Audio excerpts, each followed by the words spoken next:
So you think you know what's going on? You don't. Pay attention.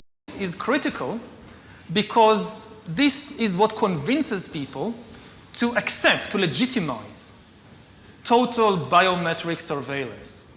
If we want to stop this epidemic, we need not just to monitor people, we need to monitor what's happening under their skin.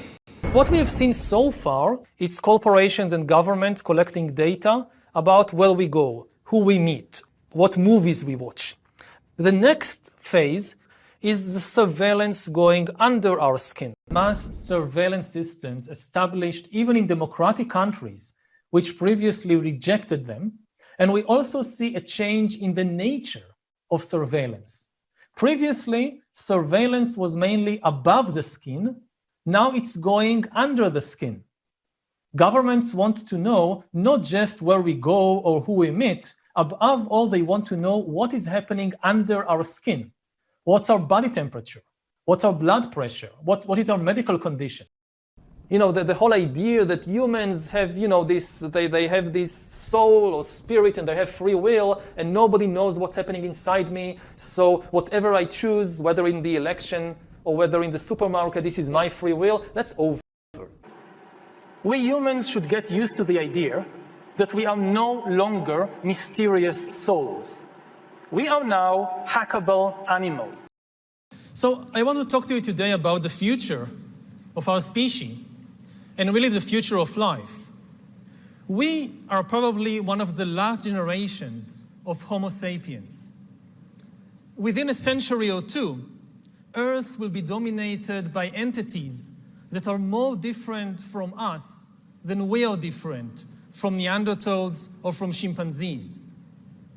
Because in the coming generations, we will learn how to engineer bodies and brains and minds. These will be the main products of the economy, of the 21st century economy. Not textiles and vehicles and weapons, but bodies and brains and minds. And then the big political and economic question of the 21st century will be, what do we need humans for? Or at least, what do we need so many humans for? Do you have an answer in the book? At present, the best guess we have is keep them happy with drugs and computer games. Right, it was always very difficult to be in charge of your destiny. What is unique now is that the big danger for people is no longer exploitation, it's irrelevance. I mean, previously in history, if you were on the wrong side of history, if you didn't understand what was happening and you lost the competition, then you ended up as some kind of serf or manual laborer being exploited by the people who understand and have the power. Now, if you're left behind, you're facing something far worse, which is to be completely irrelevant. They won't even need you as a serf or as a slave. If you want to help keep this channel alive, hit one of those links below. Help support the channel. Lots of layers. Until the next time, stay safe, have a great day, and I'll see you when I see you. Bye-bye.